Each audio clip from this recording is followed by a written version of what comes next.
Hello everyone.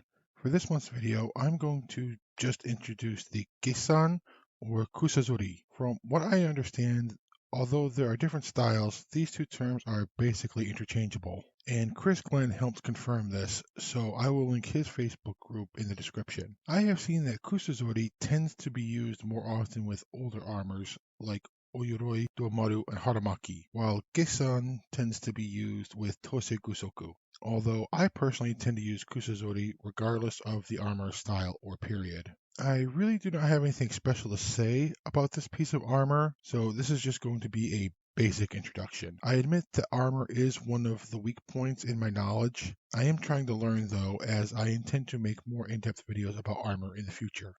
The gessan or kusazuri come in a number of styles and shapes, and number of plates vary. This piece hung from the bottom of the do, the cuirass, the main body armor. A full gessan or kusazuri covered the top of the legs, front, back, the sides, and the buttocks. However, how much it covered and how well made it was would of course depend largely on the budget of the person it was made for, plus their preference to some degree. Also, there were some do that did not have them at all. Like many things with armor, it depended on preference, what one could afford, or what one could loot off the battlefield.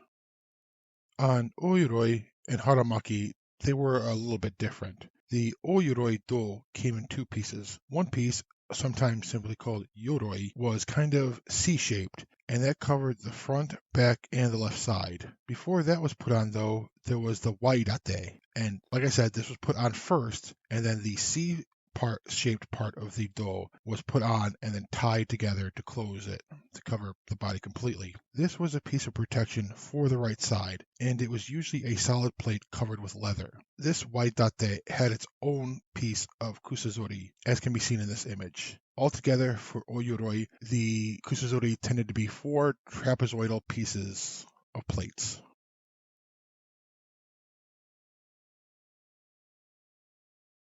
With Oyuroi, it was this kusazuri which would be resting on the horse in order to ease some of the weight off of the shoulders of mounted troops, predominantly mounted archers.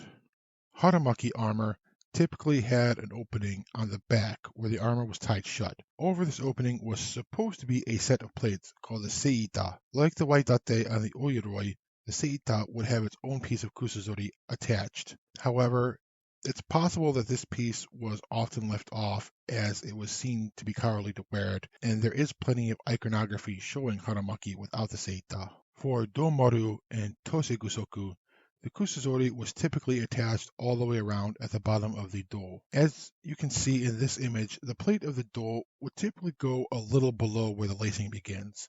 However, there often was still a gap where there was only lacing.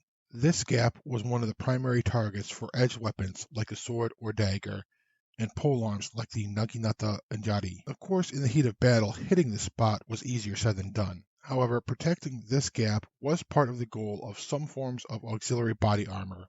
I did a video on those that I will link in the description. I will also try to put a card in this video, probably at the end. Since I've never done that before, I would like to try it out. As stated before, these were full kusazuri. There were some do that did not have any kusazuri whatsoever, or ones such as this haraate style do, which is meant to only be a chest piece to protect the front with an open back. As such, the kusazuri only covers the front of the legs.